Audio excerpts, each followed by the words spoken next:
তুহিন, তাহলে আপনি টমেটো দিছেন একটা, পেঁয়াজ দিছেন দুইটা, আর রসুন দিছেন। পেঁয়াজ একটা দিছেন আর রসুন অল্প একটু দিছেন। একটু দিলাম, তেল দিলাম, আর হচ্ছে একটু লং দিলাম, এর সাথে একটু দারচিনি,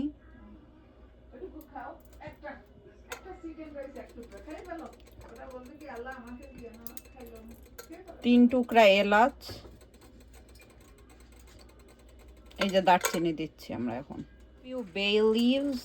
আমরা পেঁয়াজগুলো দিয়ে দিব। একটা পেঁয়াজ নিয়েছে তুহিন, আর 1 টুকরা রসুন, আর একটা পিস টমেটো। একটু আদা রসুন দিতে আর কি, আদা রসুন আরো দিতে হবে। আমরা একটু হলুদ দেব, 1 টিস্পুন, কারণ ওরা নিজেরা করে। না, লাল মরিচ কতটুকু দিলেন? কালারটা হইলে। আচ্ছা,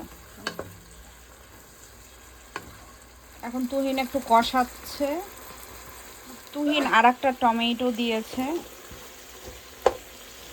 আমরা একটু পানি দিলাম কষানোর জন্য মুরগির মাংসটা। টাইম আবার পানি দিলাম। এখন আমরা চিকেন মশলা দিলাম। এটা চিকেন মশলা, এটা পুরোটুক দিচ্ছেন? অল্প একটু দিয়ে দিলাম আমরা। তুহিন এখন আরেকটু পানি ঢাললো যাতে করে মশলাটা পুড়ে না যায়। আমি কি একটু আঁচ বাড়াই দিব? না না, ঠিক আছে। আমরা আরেকটু লাল মরিচ দিলাম, আগের বার কাশ্মীরি মরিচ দিয়েছিলাম। আরেকটু তুহিন পানি ঢাল বিসমিল্লাহ বলে আমরা পুরা চিকেনটা যেটা আমি ধুয়ে রেখেছিলাম সেটা দিয়ে দিলাম। তুহিন একটু লবণ দিচ্ছে।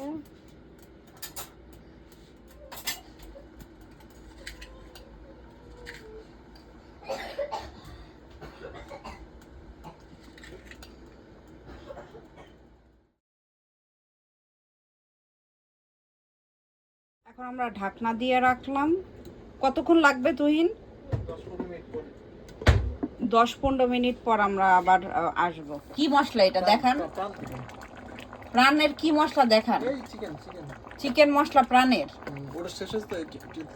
আচ্ছা, কোনটা বেটার, প্রাণটা নাকি তীরটা? একটা। আচ্ছা।